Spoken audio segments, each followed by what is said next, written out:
Rahmanir Rahim, in the name of God, the most compassionate, the most merciful. Good afternoon, everyone. I'm delighted to be with you here. This conference has really been a great event, very thought-provoking, excellent discussions. And I hope, while I'm the last speaker, I hope that you're not too tired, and I would be able to contribute at least a little bit, maybe, to the enriched discussions that we have already have today. And I am privileged to have been invited to partake in this journey. So thank you, Professor Tamer, for inviting me to present on the topic of evil, or problem of evil, as it is usually referred to in the philosophy of religion from Islamic perspective. So without going to the details about the whole problem of evil, we all know why we are here, I do want to say that a cursory review of the works on theodicy seems to suggest that the meaning for evil is granted, it's assumed, and it's not negotiable. Basically, personal loss, disaster, violence, injustices, what have you. There seems to me, at least, that there is a certain conceptual ambiguity as far as the term is concerned, even though the term evil or problem of evil appears abundantly both in a popular and scholarly works. So, to try to solve that issue right from the beginning, what exactly is evil, and does our human understanding of evil confer with the message of the divine? So to do that, I would like to start by looking at the Quran, then give you, after that framework, talk about some of the theological reflections, then get into philosophical reflections, and end with mystical dimension of Islam. So three approaches, theological, philosophical, and mystical. And while this problem of evil is really a very old sort of issue, we still have to look into answers. So at the very end, if we have time, I'd like to share with you some of the future developments that I personally would like to see happens in this field, so that we can address the needs of our population today. So finding new answers. If we have time, I'll go through a few items on that. So as a way of introduction, the Quran is really the foundation for the religion of Islam. It's the scripture of Islam. And it has not only just been the solid rock of the past experience of the Muslims in the historical context, but in fact continues to play a very important role, a dynamic role in shaping the thoughts of the Muslims and providing guidance. And since it is really the first and the highest authority as far as scholarship is concerned, it should be, and many times it is, the departing point or the starting point for any kind of scholarly work. After the Quran, of course, is the Hadith, which is the prophetic tradition, and the root of that goes back to the Quran, where Prophet Muhammad has been introduced as the best role model, uswatun hasanah, for people to follow. And so there is a great reflection and connection between the Word of God and the exemplary role that the Prophet provides according to the Quran. And therefore, his sunnah, or his teachings and his conduct, becomes the, one of the sources of scholarship. So looking at our topic, or evil, the term that is utilized in the Quran for evil is shar, okay? But we have to, as has already been discussed before, it's kind of hard to separate shar and khair, or good and bad. The majority of the verses that good and shar appear together fall under the moral concepts of the Quran. And we see from the Quranic studies that these narratives appear throughout the Quran, meaning that phase 1 of the revelation, which was in Mecca, as well as the Medinan chapters, where it was the second phase of the revelation of the Quran. Now, as far as the roots of the moral concepts, when evil and khair, or good and bad, appear together, it is really the root of the Quranic ethics and morality. And the base of that ethical values of the Quran goes back to how the Quran represents the relationship of God and His creation. Creator-created relationship. Specifically, as far as the relationship of God to humankind, so human creation is concerned. So the Quran often talks about how creation is purposeful, and more particularly, specifically, how mankind's creation is purposeful, right? And then we get into the notion of man has been granted or has been placed on this earth as God's representative. And so with these three sort of subjects, if you would, you will see the roots and the base of the Quranic ethics, where we see shar and khair appearing together. So as far as evil is concerned, largely is presented in two distinct areas. One, as I just mentioned, part of the moral concepts, and we'll talk about that very quickly. But the second, sort of category that evil falls under, or shar falls under, is really about hardship, about suffering, about ibtila, or divine trial and test, which I would elaborate. That is basically highlighting various conditions, situations that man has to encounter and face, whether it's affliction, whether it's disease, any kind of hardship that it comes to our mind. So first, when evil or shar is presented in the Quran as a moral concept, okay, it seems that those situations are the conditions that actually man creates for himself. So evil, from this perspective from the Quran, is a situation that man creates for himself. Well, let's see, how does he manages to do so? Why do we do that? According to the Quran, mankind creates situation that is evil for himself because he chooses on his own volition to adapt to certain kinds of behavior which deviates his path from the path of God, or from the path of the purpose of his creation, whatever that might be, like we just talked about on the previous slide, right? So he makes choices, he puts himself in situations that situation in the Quran is actually called evil. Okay, and that's kind of important to understand, so that these kind of behaviors that man chooses to adapt to positions the person in an evil condition or situation. Whether or not he or she realizes or not is beside the point. But according to the Quranic view, it is those situations that he creates for himself according to the behavior that he chooses. Some of the examples, I have it on this slide: miserliness, slander, transgression, etc. Now, the second category, or the groups of narratives, are really the narratives that sort of address suffering and hardship, and as I call it, divine trial and test. Now, this category of narratives where shar or evil is presented is the category that is a situation or a condition that man is placed into, right? So he is faced with situations, he's encountering conditions and situations where it totally is undesirable, totally is unwanted. He wants to change those situations.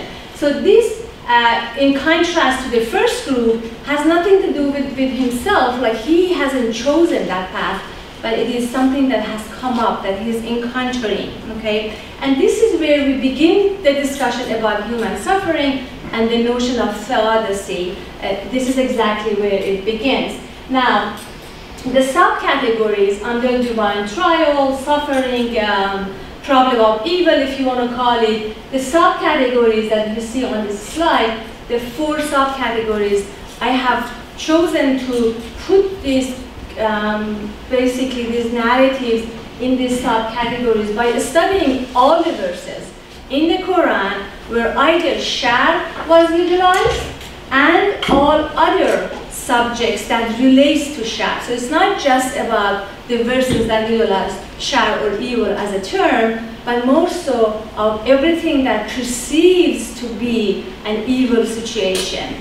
And by studying all of the narratives as well as the context, the relationship of the verse to the whole chapter, as well as the occasion of revelation, a method that we call intratextual interpretation, where the Quran is actually interpreting itself.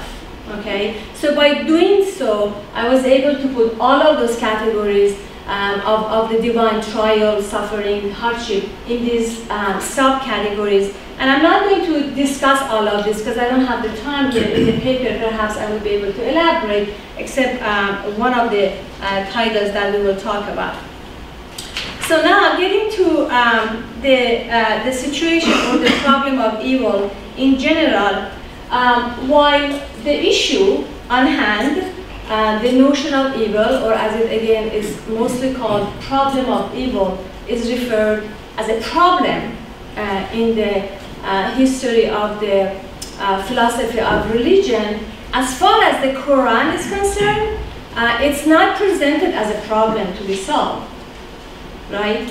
So right at the beginning, I should say that to make everybody relax. We don't have a problem to resolve as far as the Quran is concerned. There is no theoretical problem to resolve. So what is it then? Is evil actually real? Oh, absolutely it's real. It's not an illusion. The Quran accepts the fact that there is evil in the world. In fact, not only there is no problem that needs to be resolved, in fact, the whole creation, we are told by one of the verses in the Quran, the entire creation has been created actually in that mode of hardship. And the verse reads, وَلَقَدْ خَلَقْنَا الْإِنسَانَ فِي كَبَدٍ, right? So then if whole humanity's creation then has been created in that mode, in suffering, in hardship, in difficulties, then what does it really mean? It means that from the Quranic perspective, there is no logical theodicy, formulation of a classical theodicy you do not find in the Quran, but it does have positive connotation, which we will talk about in a minute. By positive connotation, we mean that the Quran introduces this topic of test and trial and suffering as a mean by which God's purpose on earth would be actualized. It would be realized. It is an instrument, basically. Not that it's not real. It is real. It is difficult. We know that. So the Quran is very clear on that. In fact, in a number of narratives, we see that there's a lot of discussion why that is so. So actualization of God's purpose. So the whole notion, I will make it clear, that is highly positive, and it has multi-dimension to it. Contrary to popular belief that bala or divine trial is negative, the Quran totally paints a different portrait of this notion and gives it a wholly positive nature and connotation and multi-dimensional view. Now the verse that you see on the slide, creation of the universe, the previous slide, if you remember, one of the first subcategories under this category was that trial is a pillar in the creational structure of the universe. And I just wanted to, and there are a number of verses in the Quran, it's just one example. It is He who created the heavens and the earth. Why? لِيَبْلُوَنَّكُمْ أَيُّكُمْ أَحْسَنُ عَمَلًا, to test you, to put you through challenges, to see, to find not that God doesn't know, but to give you basically the opportunity to do the best that you can, right? And so as you can see, the creation of the whole universe then is based on this notion of divine trial and test. And how could it be negative? How could there be a problem that needed to be resolved? And then on the other verse, we see some of the ways by which divine trial, it would be manifested in man's life. We shall certainly test you with your fear, hunger, loss of property, so on and so on. So these are objects of basically bala, or how divine trial gets manifested in as part of this whole discussion. So now, one may argue then at this point that if human suffering and evil is not a problem in the Quran, which we just established, and there is actually a purpose in it, in filling, or there's an instrumentality of this notion in fulfilling the purposefulness of creation, then that notion by itself may give us two corollaries, or two results, two consequences. One, the very first one that comes to mind is, then there is no contradiction between divine attributes of God and the fact that evil exists, which is what? Which is part or parcel or at the heart or focus of theodicy, right? So at the very beginning, if this has been designed, if the universe has been created this way by a powerful, most compassionate, loving God, and He is telling us that there is a purpose in this, then there is no contradiction between the divine attributes and the fact that evil exists. And furthermore, since God, according to this verse, which I'm not going to read the verse, you please take a look at it, but according to this verse, clearly, certainly, God is in control of His creation, right? According to this verse and many, many other verses of the Quran. So if God is in control of His creation, which apparently He is, then evil must be allowed by Him, again, must be part of the creation, and then we can again rest on the notion that there is no contradiction. The second result or corollary from that fact is that if suffering is meant to serve a purpose, to play a role, right, in the whole creational structure of the universe, then what is in stake here, what is really of importance here, is mankind's response to that situation. Because now we are taking the things out of the divine and saying that this is part of the whole creation, and then where does that leave us, right? People who are going to be encountering this situation. Well, the fact of the matter is that according to, again, studying intertextual interpretations of the Quranic narratives, this is man's response should be, there is an opportunity that I need to find what is the opportunity, why and how I can now, through this experience, actualize my inner potentials, right? To become who we are in our essence. On a couple of slides before, we said the relationship between God and man, the purposefulness of creation, and how we are His representative on earth. Therefore, all of these hardships and trials, divine trials and tests, then is meant for the human beings to grow, sort of very similar to this soul-making theodicy that Professor Little just talked about. I see a lot of resemblance between the Quranic view and that, some differences, but as a whole, there's a lot of similarities.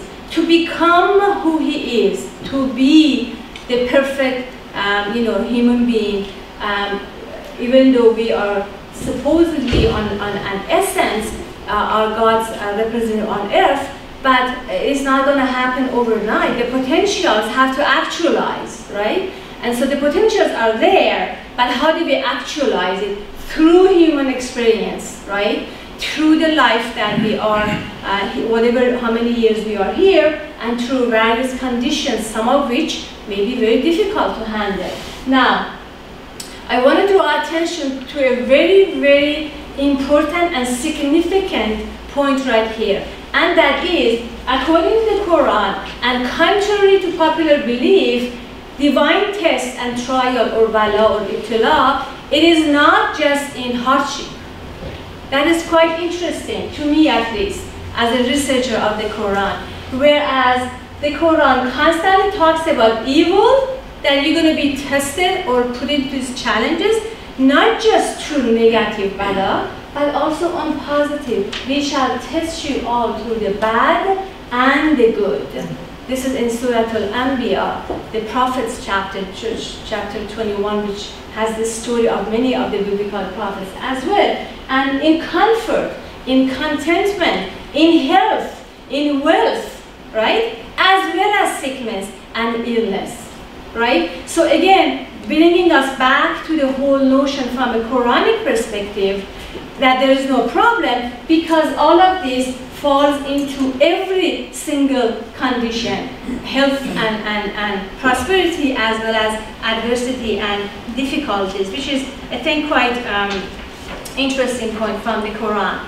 Now, I want to, before I get to the theological reflections, I chose a Prophet Job or Ayub in the Quran, the Surah of Job, which we have talked about today. Professor Goodman, Professor Little, everybody has talked about it. I specifically chose this prophet, although we have lots of different biblical prophets and their divine trials. I've actually written extensively on this in the Quran. I specifically chose Prophet Job because the conference is about interreligious, right, concepts, and I wanted to show a little bit of a different sort of a flavor, if you would, or a different reflective on the story of Job. So in the Quran, Job is introduced to us as an exemplar of someone who is highly devoted to God, who has experienced patience and during a very difficult time, undeserved suffering. Now, as we all know, and this is again the Quranic version, so you're going to see some differences within the biblical version, that he had everything that any man ever wanted. His full health, he was very wealthy, he had a great family. However, what Quranic exegesis are telling us is that Job was distinguished specifically because even though he had everything that he ever wanted, he never, ever felt ownership to anything that he had. He always attributed the source to God, right? And so he never felt that, oh, I deserve this, or this is from my hard work, or I'm such a blessed person that, I deserve this. None of that. And that's what makes him so exemplary in the Quran. Then when he gets tested and he loses everything, his wealth, his family, and at the end he is now afflicted with this serious disease, and he sees that these negative feelings started to overcome him, he immediately says that, oh my Lord, indeed Satan has touched me with hardship and torment.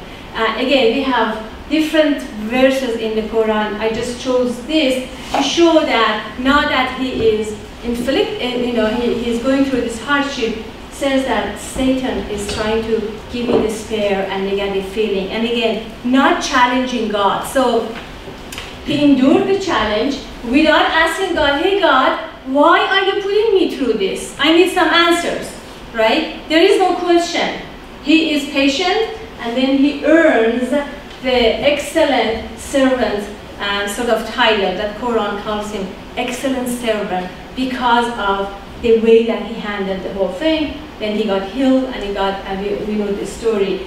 This narrative actually is called a reward narrative in the Quran. And I think that is exemplary, and it's good to know that as we compare different reflections of Judeo-Christian and Islamic attitudes. Now, having the framework of the Quran in mind, I'd like to move on to some of the theological reflections.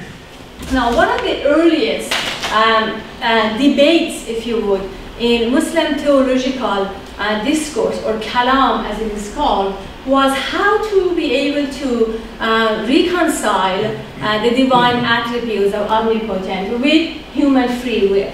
And at the heart of this discussion, and again, I'm going very fast, I realize that, but I just want to make sure that I drive the point here that at the heart of this whole discussion was the fact of God's agency in the world, that God creates all acts, that He is the only agency, right? Only true agency in this entire world, and He creates all acts. Well, that raised a very serious question about evil acts. If He is the only true agent in the world, that means that He's creating evil acts as well. So this raised a serious question about God. Okay, how do we deal with that now? And then the question of, okay, if that's the case, if human free will comes into play, and then we know that the Quran talks about how humans would make choices, wrong choices sometimes, and that's why man is responsible, accountable, there's divine judgment, there's reward and punishment. All of those questions came about at the same time. Now, this of course was also related to the whole idea of, is man able to, does humankind have the ability to discern between that which is good and that which is bad, right? Which we already talked a little bit, I believe, yesterday as well as today. And this, of course, was included in the larger discussion of is there intrinsic values of good and bad on certain acts, right? For example, is saying the truth good because it is good, or is it because it's good because God says that it is good? Are we as human beings, independently from revelation, can we discern between that which is good and that which is bad? Husn qubh zati, husn qubh aqli, it is called. So all of that discussion was happening at the same time. Now, this discussion, which was a very, as you can imagine, heated discussion, got crystallized between the two school of thoughts, Mu'tazilites and Ash'ari. So the Mu'tazilites, of course, categorically oppose the idea that God creates all acts, including evil acts, right?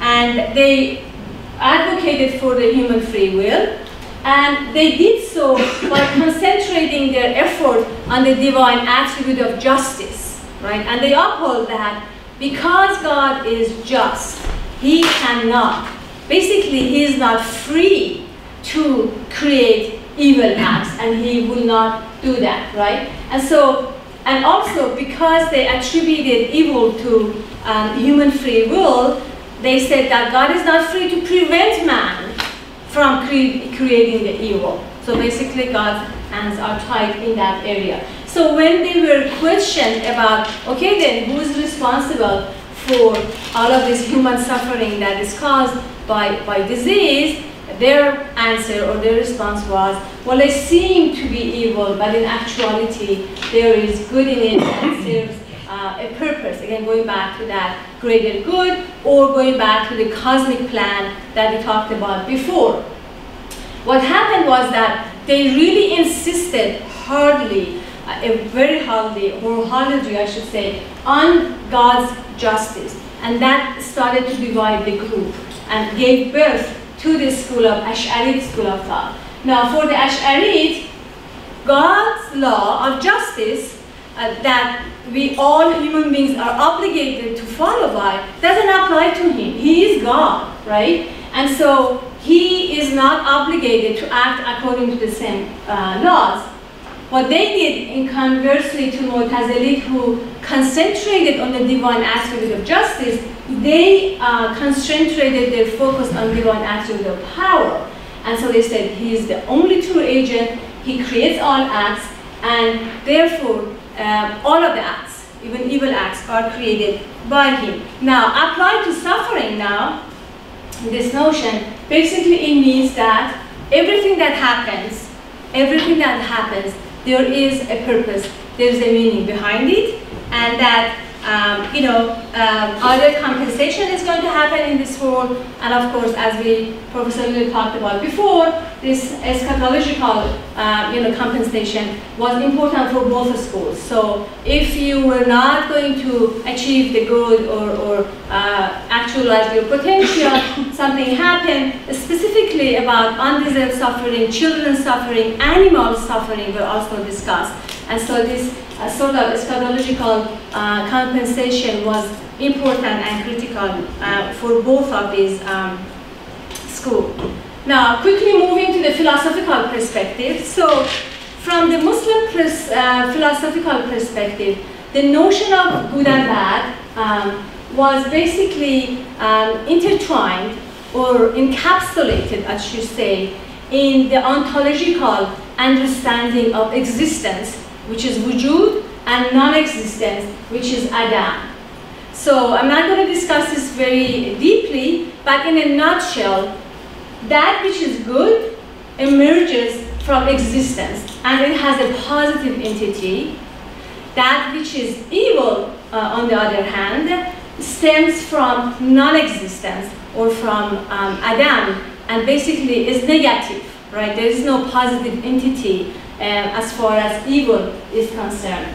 Now, this ontological understanding from the metaphysical understanding or ontological understanding work of philosophers in the Muslim tradition, some of the examples may be seen from the works of Ibn Sina and from Mullah Sadra, both of whom are very influential philosophers who have really shaped the Muslim philosophical thought.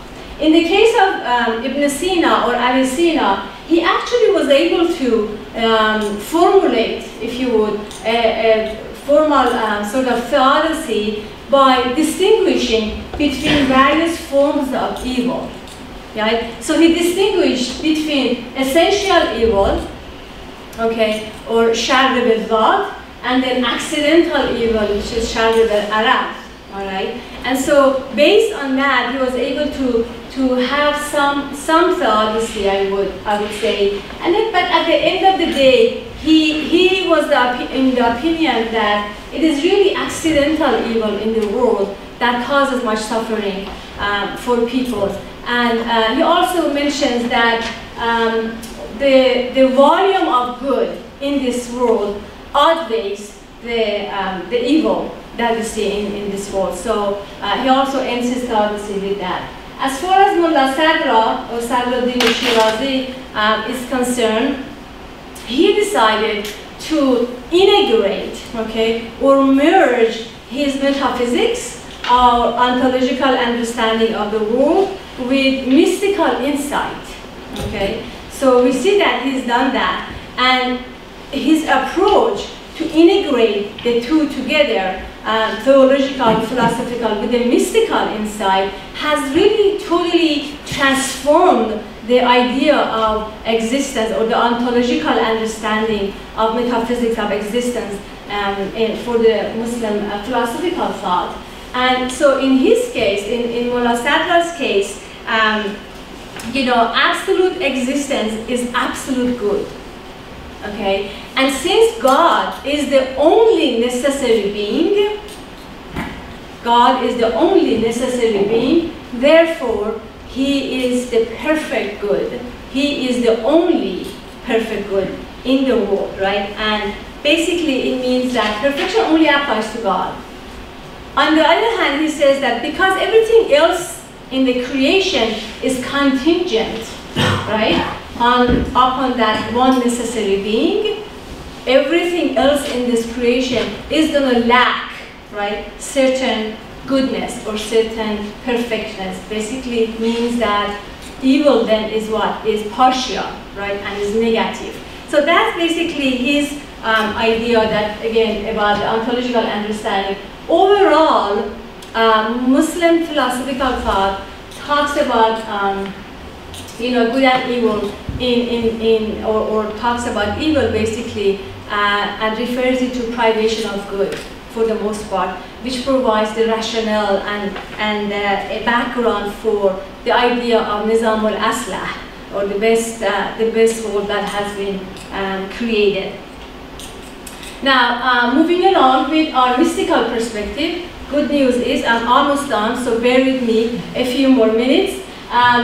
As far as the mystical perspective is concerned, so we noticed that how the rational deduction or how theological discussion and philosophical discussion happens on those areas, but then the more practical aspect not so much the theoretical aspect, but more practical aspect of the notion of evil comes into life from the mystical perspective, or in the mystical dimension of Islam. Now, seen from their perspective, before I get to a few examples I have there, seen from Muslim mystical perspective, this entire creation, all right, is a manifestation, is tajalli, is the manifestations of all of the divine attributes, all of the names and attributes of God. And they all come into this world and they interplay with each other, okay? And they create different forms, right? And so that's why we see multiple forms. We see a tree, and we see a dog, and we see a cat, and we see a flower, and we see water, and we see sky, and we see us, right? There are different forms of the same God being manifested through his divine attributes and names, the interplay, right? So keeping that in mind, that that's the framework of the mystical thinking, we have Ibn Arabi here as an example, who talks about God and his creation. And when he talks about evil, it's interesting that he said, hey guys, let me put your mind at ease. Evil in the world is not here because Adam made a sin. Evil in the world happened prior to that. And prior to that, he means in the act of actual creation. And it is kind of hard to explain, but from Ibn Arabi's point of view, everything was in divine essence, and divine essence is perfect, perfect good. When the act of creation happens, we see different forms coming out of this perfect goodness, right? And so, as if you're holding an object under this light. So while is attached to this light, everything is perfect. As soon as it comes down, you see various forms, and then certain degrees of distance from the perfect essence, the unity of God. And that's how evil gets into this world. It's given, there's nothing that we could do about it, basically. It has nothing to do with Adam and Eve. It is because of the act of creation. Divine essence is perfect. As it creates the world becomes sort of separated and distanced from that divine essence, and therefore there's evil. Now I have Al-Ghazali here, or Al-Ghazali and theodicy. Now I could have put Ghazali on the theological slide or philosophical slide because he's all of the above and the mystics. To me though, because he talks about the all possible, the best of all possible world, this is a dictum that is that he had talked about, and then Leibniz in 17th century talked about in the West. He wrote about this. He wrote about best of all possible world after his experience, after his mystical experience, and after he wrote Kitab, the book of Al-Ihya, right? And so while we often, even myself included, we refer to this as Ghazali and theodicy, the fact of the matter is that he writes about this in the book of Tawakkul, or the book of trust in God. There's actually a whole book as part of the Ihya called Tawakkul.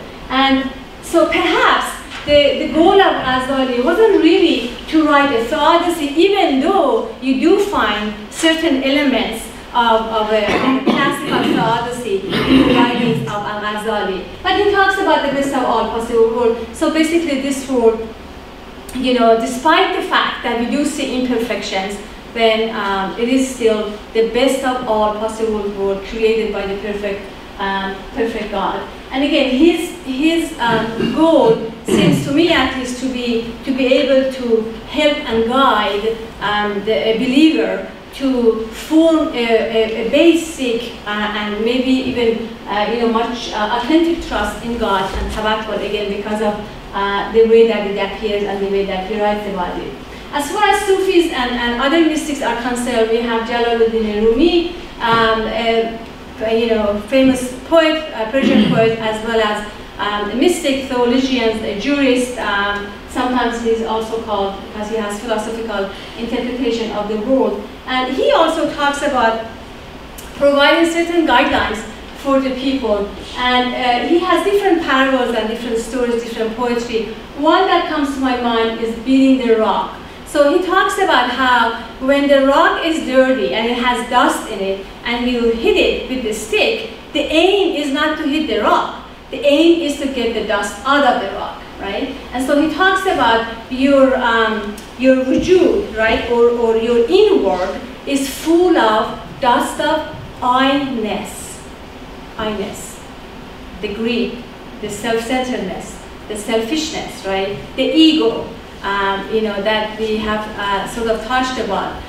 We talked about, Professor Kamel talked about Jihad al-Asghar versus Jihad al-Akbar.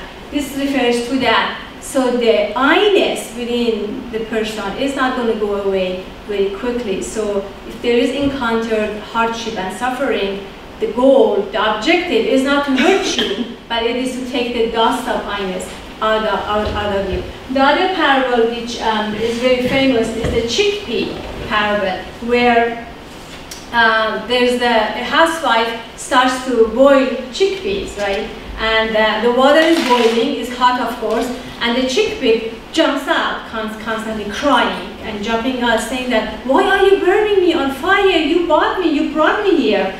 And the housewife pushes the chickpeas back to the boiling water and says, no, stay there, don't cry, submit. I am not doing this to hurt you or to say that you're hateful to me. I'm doing this to you so that you can taste, right? Taste. You become tasty, right, when you're cooked. And so again, exactly. So he applies this parable to show that if there is submission, then that whole suffering may become much easier to handle. So at the end of my discussion, as a conclusion, quickly, again, there is no problem in the Quran to be solved. The notion of evil is really woven in the whole human experience in various historical contexts, by the way, which I didn't talk about.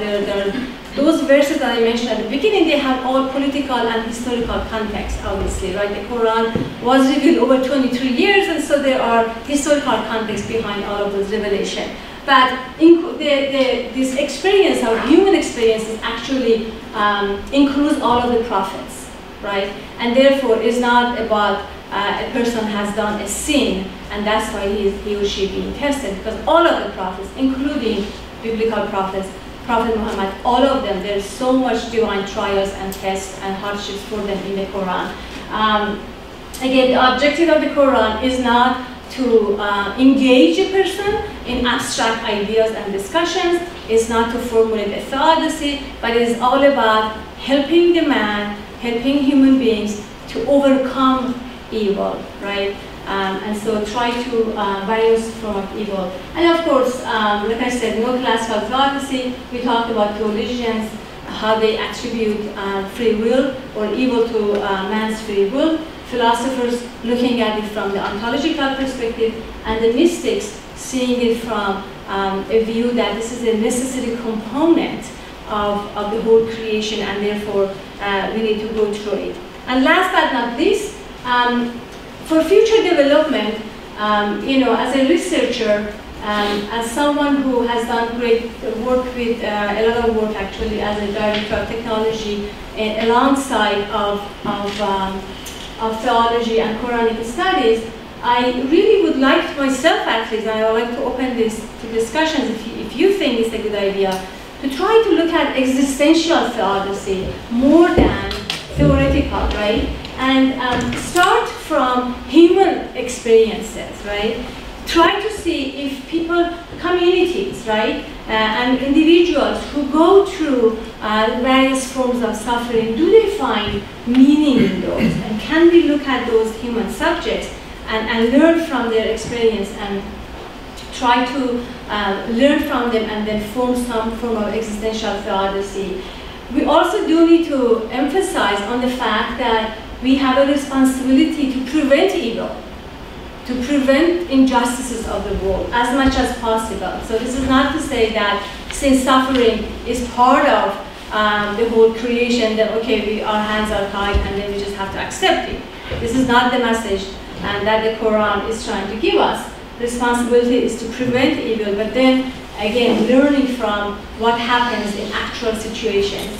In the digital age, I work with a lot of youth in the States, when I teach and they come talk to me, and it seems to me that there's a lot of existential questions that our younger generations have that we don't really have answers for if we keep going back to the classical text and provide the same old answers, right? It's one thing to talk about this in a scholarly format that we have today, but it's another thing to be able to talk to the younger generation and questions of meaning of life, right? So again, I would like to suggest that instead of starting from theories and apply it to human beings, how about if we start from human beings, which leads to, hopefully, some theories. Thank you for your attention. I'll be happy to answer any questions, comments. Thank you.